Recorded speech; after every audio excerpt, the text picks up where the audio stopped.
Hello friends, எல்லோரும் எப்படி இருக்கீங்க? நாங்கள் ரொம்ப நல்லாயிருக்கோம். என்னோடய சேனலை சப்ஸ்கிரைப் பண்ணவங்களுக்கு என்னோட நன்றிகள். சப்ஸ்கிரைப் பண்ணாமல் யாராவது பார்த்துட்ருக்கீங்கன்னா மறக்காமல் என்னோடய சேனலை சப்ஸ்கிரைப் பண்ணிக்கோங்க. பெல் ஐக்கானையும் கிளிக் பண்ணிக்கோங்க.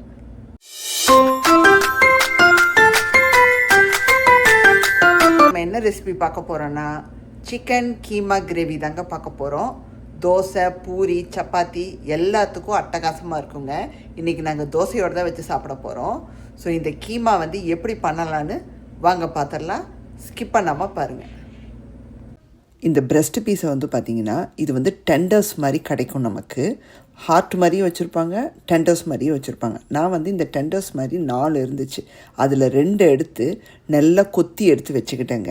ஒரு கத்தியை வச்சு மிக்சியிலலாம் போடல. ஸோ தட் நமக்கு சங்கியாக இருக்கும். குக் பண்ணி சாப்பிடும்போது நல்லாயிருக்கும். மிக்சியில் போட்டோம்னா பேஸ்ட் மாதிரி ஆயிரும். அது கபாபுக்கு நல்லாயிருக்கும், இதுக்கு நல்லா இருக்காதுன்னு நான் கத்தியில் கொத்தி வச்சுக்கிட்டேன். இப்போ ஒரு கடாய் வச்சு எண்ணெய் விட்டுக்கிட்டு அதில் பட்டை வகை எல்லாத்தையும் போட்டு தாளிச்சிக்கோங்க, சோம்பு சீரகத்தோட. அப்புறம் ஒரு வெங்காயத்தில் பாதி வெங்காயத்தை பொடியாக நறுக்கி வச்சுருக்கேன்.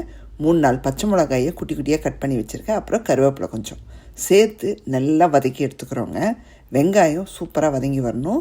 எண்ணெய் நான் நல்லெண்ணெய் தான் யூஸ் பண்ணியிருக்கேன், அதுதான் ருசியாக இருக்கும்.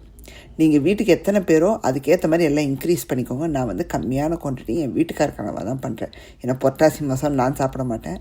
இது அவருக்காக பண்ணுறது. அதனால் நான் அளவான அந்த 2 பிரஸ்ட்டை மட்டும் எடுத்து 2 டெண்டர்ஸ் மாதிரி இருக்கிறதுல 2 பீஸை மட்டும் எடுத்து நான் அந்த மாதிரி கொத்தி பண்ணுறேன். வெங்காயம் நல்லா வதங்கினதுக்கப்புறமா இஞ்சி பூண்டு விழுது சேர்த்துக்கிறோம் ஒரு 1/2 டீஸ்பூனுக்கு.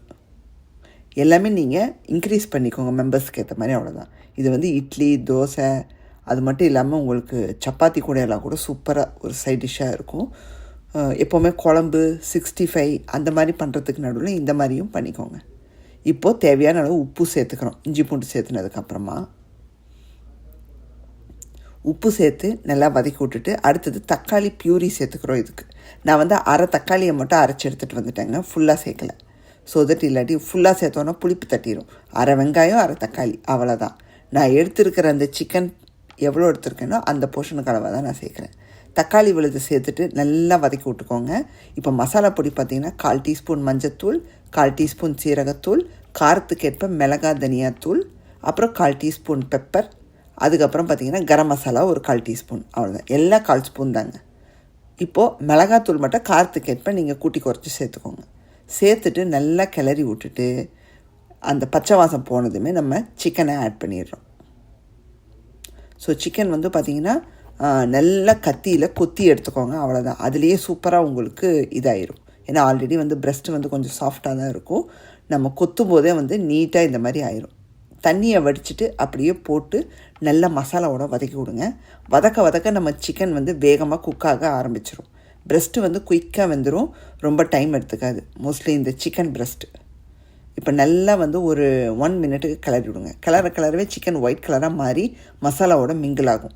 இப்போது தண்ணியை விட்டு லிட்டு போட்டு மூடி வச்சிடுறோம். ஒரு 2 மினிட்ஸ்க்கு நமக்கு சிக்கன் பிரெஸ்ட்டு குயிக்காக ரெடி ஆயிருங்க. ஜஸ்ட்டு அது வெந்து வந்துச்சுன்னா கொத்தமல்லி தூவி இறக்கிட்டிங்கன்னா டன். வேறு எதுவுமே தேவையில்லை அதுக்கப்புறம் சேர்க்கக்கூடியது, அவ்வளோதான். சூப்பராக ரெடி ஆயிருங்க. இன்றைக்கி நாங்கள் தோசையோடு தான் வச்சு சாப்பிட போகிறோம். அற்புதமாக இருக்க போகுது. க்ரீமோ தேங்காய் பாலோ எதுவுமே சேர்க்காதீங்க. இதோட சிக்கன் நல்லா வெந்து வந்ததும் அப்படியே ஒரு செமி திக்னஸில் வந்ததும் இறக்கிடுங்க. சப்போஸ் ரொம்ப திக்காக இருக்குன்னா கொஞ்சம் தண்ணி சேர்த்துக்கோங்க, அவ்வளோதான். ரொம்ப சலசலன்னு மட்டும் பண்ணிடாதீங்க. ஸோ சூப்பராக ரெடி ஆயிடுச்சுங்க. கொத்தமல்லி தூவி இறக்க வேண்டியதான். நான் இன்றைக்கி டேஸ்ட்டு கூட பார்க்கலைங்க. வெங்காயம் தக்காளியோட விழுது எப்படி இருக்குன்னு மட்டும் பார்த்தனே தவிர சிக்கன் போட்டதுக்கப்புறம் பார்க்கவே இல்லை. அப்படியே நான் என் வீட்டுக்காருக்கு தோசையை சுட்டு சர்வ் பண்ணேன். சாப்பிட்டு பார்த்துட்டு அற்புதமாக இருக்குன்னாரு. ஸோ நீங்களும் கண்டிப்பாக ட்ரை பண்ணி பாருங்கள். நல்லா மொறுமொறுன்னு சுட்டு நீங்கள் தொட்டும் சாப்பிட்லாம், நடுவில் ஃபில்லிங்காகவும் வச்சு சாப்பிட்லாம்.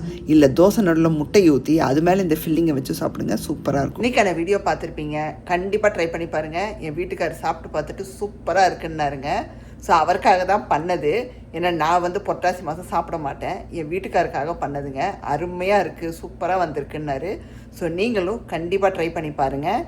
இன்றைக்கான வீடியோ உங்களுக்கு பிடிச்சிருந்தா மறக்காம ராதிமா கிச்சனை லைக், ஷேர் அண்ட் சப்ஸ்கிரைப் பண்ணிடுங்க. பெல் ஐக்கானையும் கிளிக் பண்ணிடுங்க. உங்களை வேறொரு வீடியோவில் சந்திக்கிறேன். Bye, see you soon.